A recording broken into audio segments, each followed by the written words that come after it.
What's going on, world? You're listening to FRESHH Radio, where I bring you family, revolution, edutainment, spirituality, health, and hip-hop all in one show. And I am your host, the young man, Nuke. Today, or this evening, depending on where you're at in the country, I have the wonderful, magnificent Miss Devorah Lee Fong. She's an actress, stage actress, and she's here to actually just, vibe with us and kick it with us during these times that we have in front of us. Miss Devorah, are you out there? Yes, I'm right here, Nuke. Thank you so much for inviting me to join you today. No, I appreciate you for being here.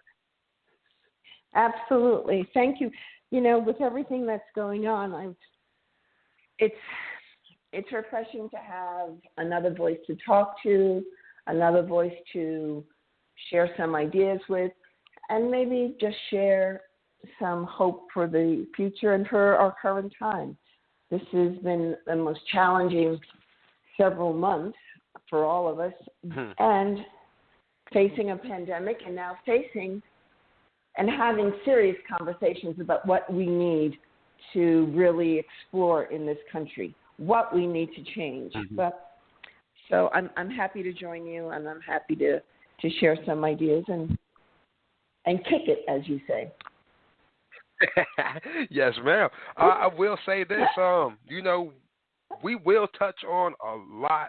You said in this first half of the year, but before we do get into that, I do want my audience to be more familiar with who you are and what it is you represent. So, if you don't mind, could you just spend a little time introducing yourself to the audience? Oh, thank you for this opportunity. Well, again, everyone, my name is Devorah Lee Fong. I am currently pursuing my passion and my dream of the theater as an actor. I grew up in New York. I attended a school that many people probably remember as the Fame School, the High School of Performing Arts. But before that, I attended the Neighborhood Playhouse School of Theater's children's program in Manhattan. How did I get into theater? My mom actually introduced me to dance and to theater when she was a little girl growing up in Panama. She wanted to go to dance school, and her father, being a very conservative disciplinarian, thought that, oh my goodness, that really isn't the kind of activity I want my daughter to engage in. So my mom decided that when she had her family, and if she was lucky enough to have a girl, she was going to send that girl to dance school no matter what. And that's how really it all started for me. My mother was very supportive of my interest in the theater. She probably had me pegged to be a dancer, but I really started leaning towards the stage acting and ended up pursuing that for a long time. And then, of course, life gets in the way. Life gets in the way, and there are different experiences, and I took a little leave to marry and raise my children and use the skills that I had developed as an actor in my everyday life. I became a corporate spokesperson. I developed, and I still do, develop programs for young people, not only in theater, but public speaking, debate, arts, graphic arts. And so that's been my way of staying in touch with young people and giving them the space to find their voice. That's a real big part of my life, giving young people the space to find their voice.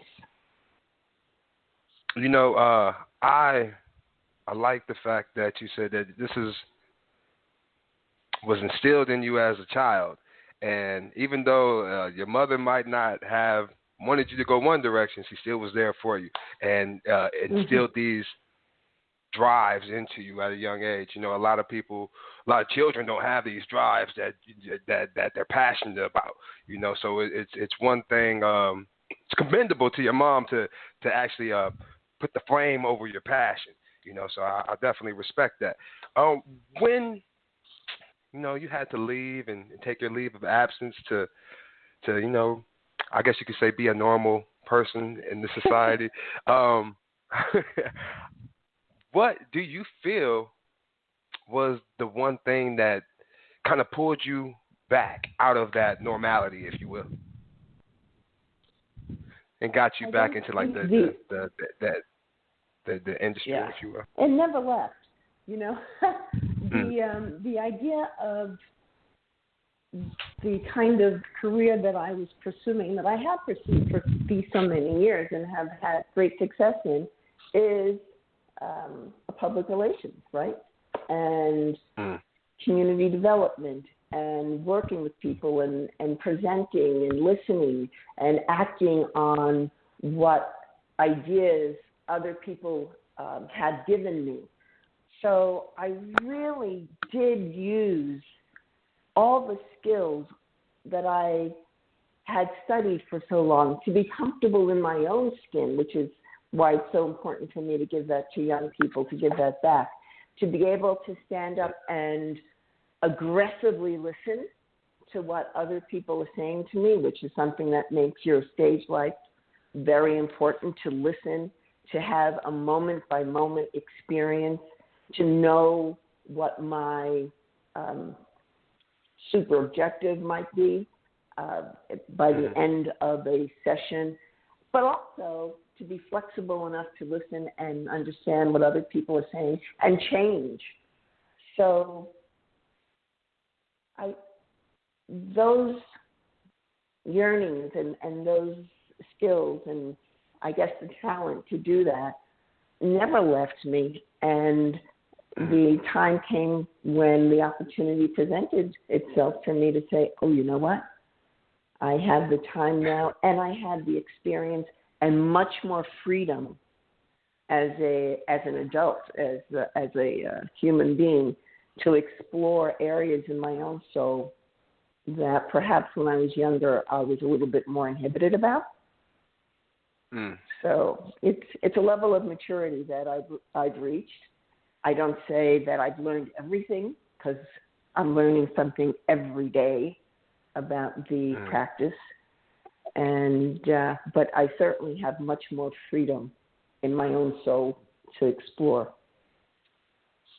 That's interesting, because I'm young, but I've been, I guess you could say, pursuing my passion for almost 20 years at this point, and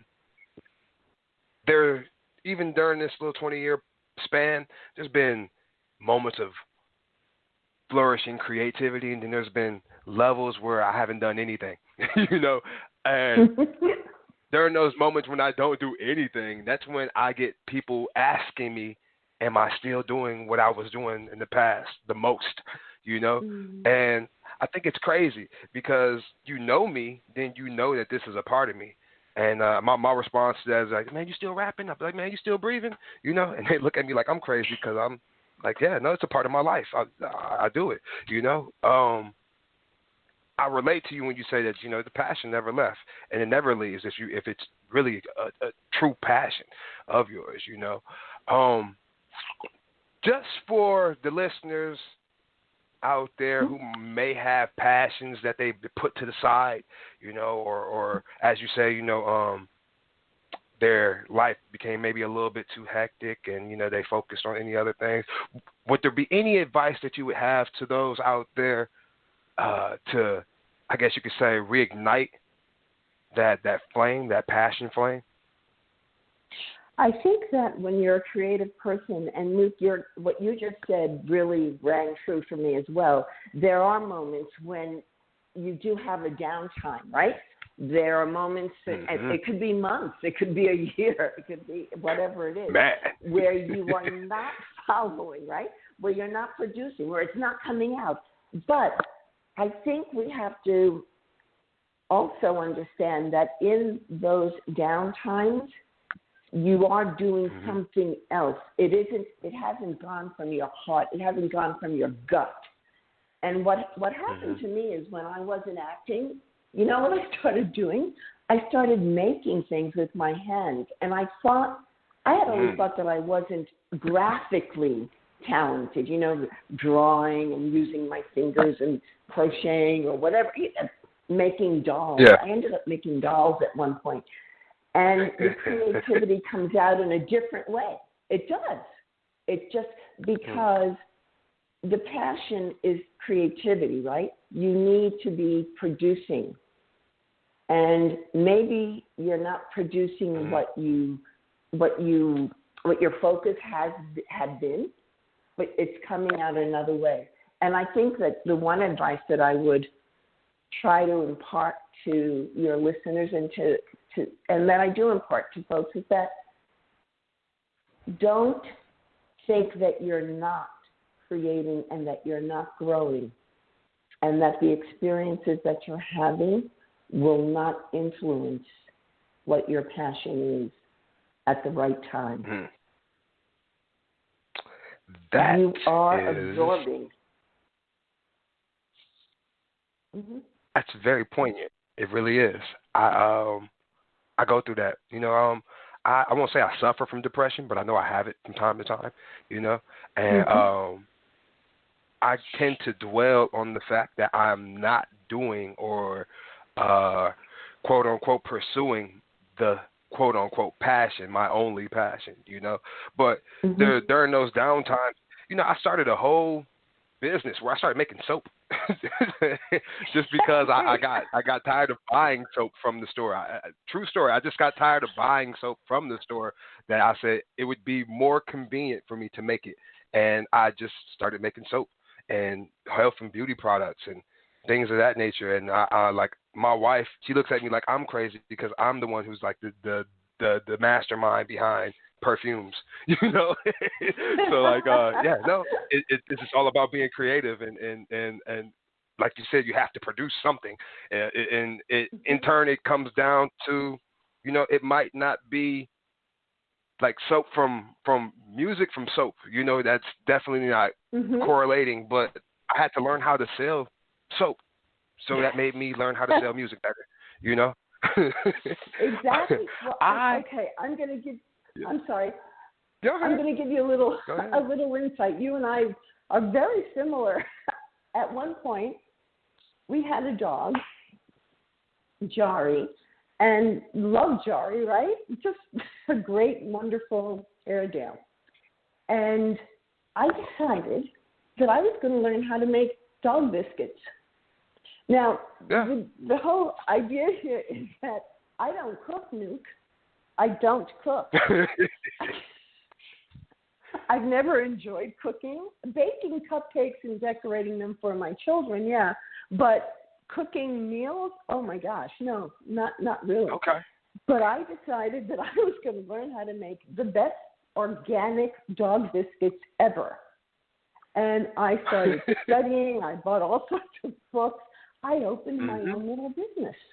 I had them registered with the, whatever, the health department.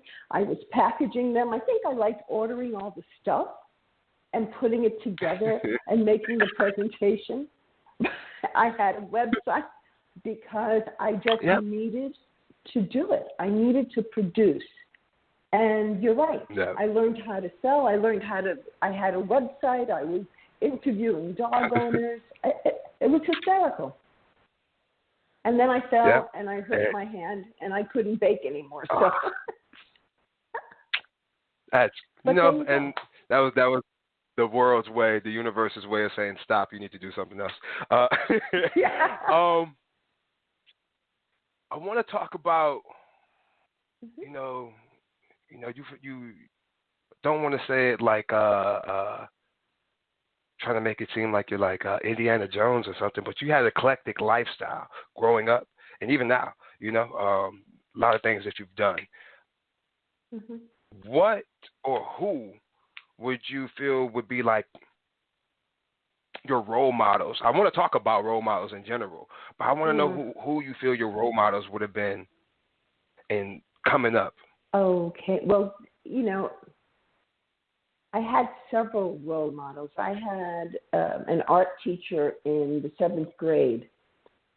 Her name was Nancy Brandon. And she she was an incredible, powerful force that I saw every day in school. She introduced the great classic artists. She introduced different types of cloth making. She encouraged me, and I think she did this with everyone in the class. It wasn't just me. She encouraged us to explore art, paintings, graphic art, sculpture. And I think that was an eye-opening experience for me. We had to actually write a biography in one of our English classes, and I chose to write about her because I didn't know how else to honor her and to thank her for showing me how to look at colors, how to look at the world, how to try to incorporate that in my life.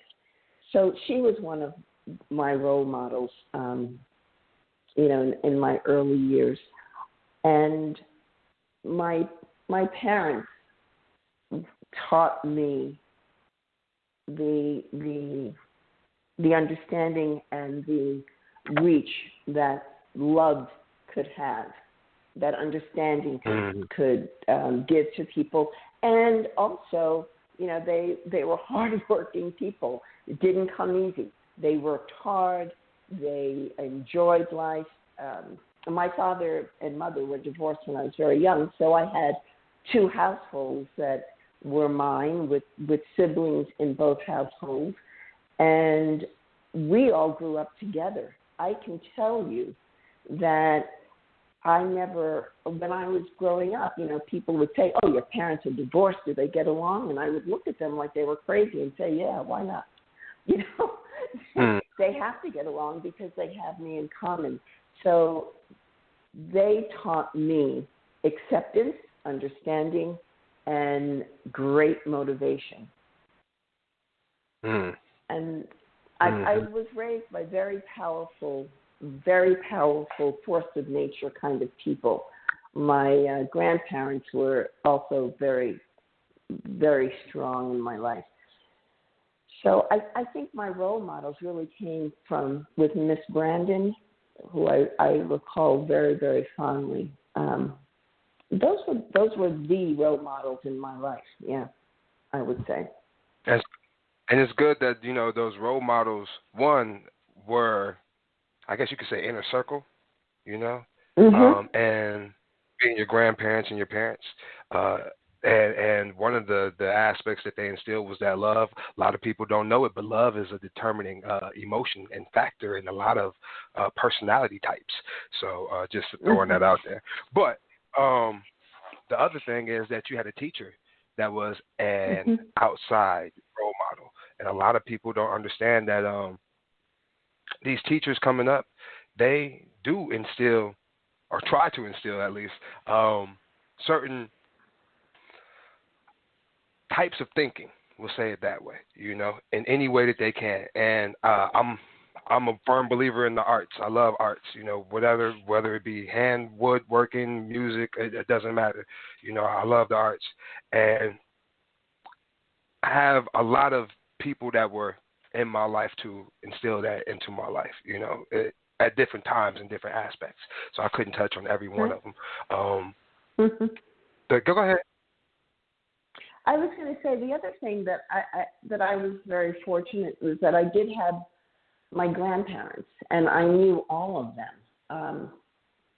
Now, two of them did not live in the United States, so my interaction with my grandfathers was not as intense, obviously, and constant as with my grandmothers, my maternal and paternal grandmothers. But having elders around me all the time also gave me a sense of appreciation for an older person, a greater respect, and understanding that there was wisdom to be imparted, even if I didn't want to listen to it. I wasn't always, an obedient grandchild. But, no, that's the truth. But you grow up, if you have an older person in your life, your grandparent, a neighbor, some elder, there is a greater sense of appreciation and respect that you do have as you grow up as well. Mm-hmm. That is that's what I feel. an interesting thought. It is an interesting thought. I actually was raised by both of my grandmas, my mother and my father's mother, at one point in my life. And I stayed probably with them longer than I stayed with my parents, you know. So I definitely, I see, you know, like you said, there's that wisdom, you know, and just by them having that foresight of where I could go, you know, they were able to instill those things on me. My one thing I wish I would have spent a lot of time with both my grandmas. My mother's mom is still alive. I just want to talk to them. I want to know how their life was growing up. You know, I want to know more about that. You know, I want to know more about their time period. And me growing up, the older, not even the older I become, but just the more I've matured through life, I love talking to the older people and finding out what it's like growing up in their time frame. They think today is weird. They really do. They've never understood. I talked to my grandmother before she passed. She was like 77 at the time when I asked her. She passed away at 91. She said she never thought she'd see a black president, you know? So, I mean, that just with Obama, she said, I asked her when the Pope died. I was like, man, what does this mean? I was like, I never knew a Pope could die, you know? And she said, this don't mean nothing, you know? And then, sure enough, they got another Pope, you know? Like, so, yeah, all right, yeah, this is just those type of things, you know? I want to ask one more question before we get out of here. Okay. I want to I want to give you the floor and the opportunity to speak to those out there that's listening that, you know, basically just try to sum up a lot of people's thoughts, feelings, and emotions and deliver them a positive message going through these times that we're at right now. Absolutely.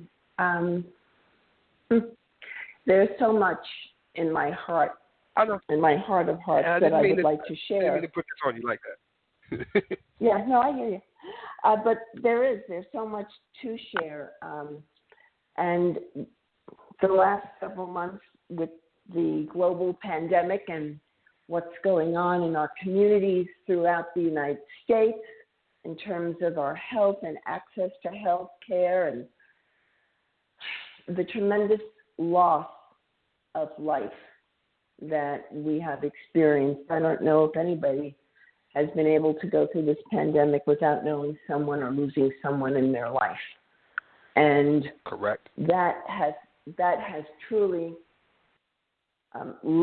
taken its toll on us, and we have to look at what we need to do in our communities to have healthier communities, to have access to good health care, to have access to decent, affordable housing. That's a whole other thing. And now the other pandemic, as people are calling them, a pandemic that we all know so well, is this pandemic of racism that we are now seeing it play out all the time because technology has allowed us to film, to photograph, to immediately share the horrors that previously they were going on. You know, you talked about when you were younger and your grandmother said that to you about a black president and you didn't know that a pope could die.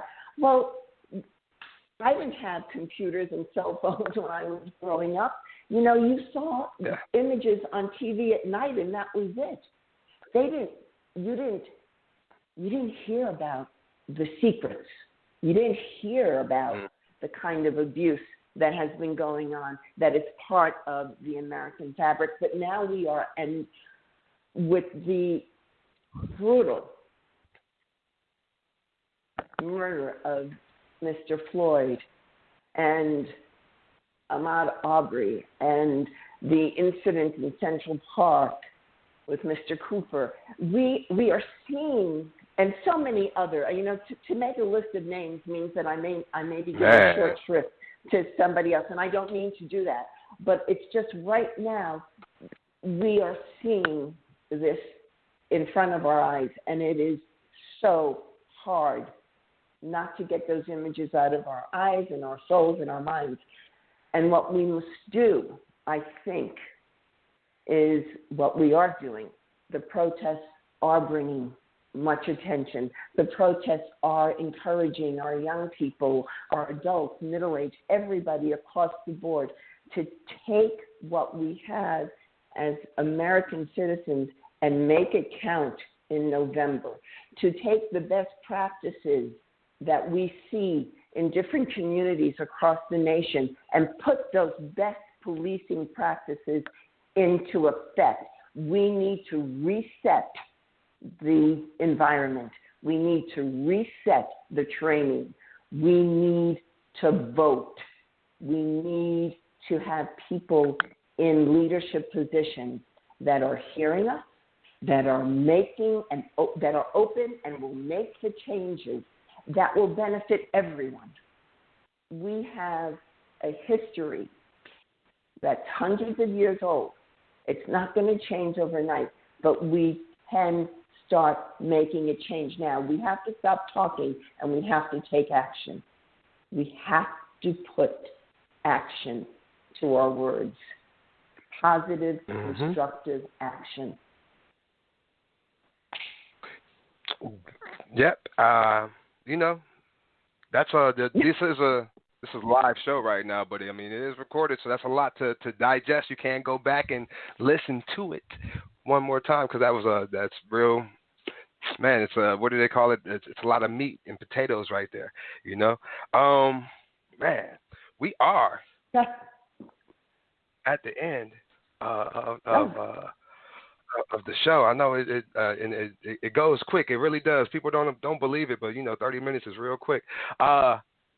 I want you to give the people your contact information. How can they get in contact with you? How can they reach you? How can they support you? You can follow me on Instagram at Devorah, Deborah, Lee, Lee, Fong, F as in Frank, O, N as in Nancy, G. You can certainly get in touch with me, drop me messages. I'm happy to connect because that's the beauty of this time. I think we're all reaching out to each other to see what we can do together. And it does lighten my heart a bit. You heard it there. Get at it on the Instagram. I'll make sure I make some posts so that everybody know what it is and where they can get in contact with you. I truly, truly, truly do appreciate your time and for you coming through and kicking it with the audience. I definitely do. Man, you got to promise me one thing. This is like the half of the year. This is actually the top of the half of the year. You got to promise me you come back and talk with us before the end of the year.